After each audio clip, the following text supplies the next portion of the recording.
கோவிலில் தூங்குவது நல்லதா கெட்டதா தெரியுமா?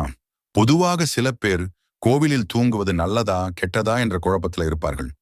இதை பற்றி தெளிவாக பார்ப்போம். அதற்கு முன் இந்த சேனலை சப்ஸ்கிரைப் பண்ணிருங்க. கோவிலில் தூங்குவதை சில பேர் நல்ல பலன்கள் கிடைக்கும் என்று நம்புவார்கள். சில கோவில்களில் பக்தர்கள் குறுகிய நேரம் ஓய்வெடுத்து தியானம் செய்து மன அமைதி பெறலாம்.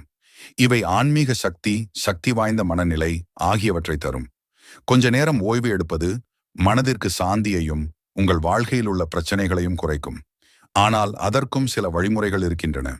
மனதில் நல்ல எண்ணம் இல்லாமல் சலிப்பு அல்லது சுயநலத்திற்காக தூங்கினால் தெய்வத்தின் அருள் குறையும், தீய சக்திகள் அண்டும். கோவில் என்பது ஒரு புனித இடமாக கருதப்படும். அங்கே தூங்குவது அங்குள்ள மரியாதையை குறைக்கும். ஆனால் சிறிது நேரம் ஓய்வு எடுப்பது சிறந்தது. சில கோவில்களில் தூங்கும் பழக்கம் இருந்தாலும் பெரும்பாலான கோவில்களில் இது தவிர்க்கப்படுகிறது. அந்த கோவிலின் வழிமுறைகள் தெரிந்து அதன்படி நடந்து கொள்ள வேண்டும்.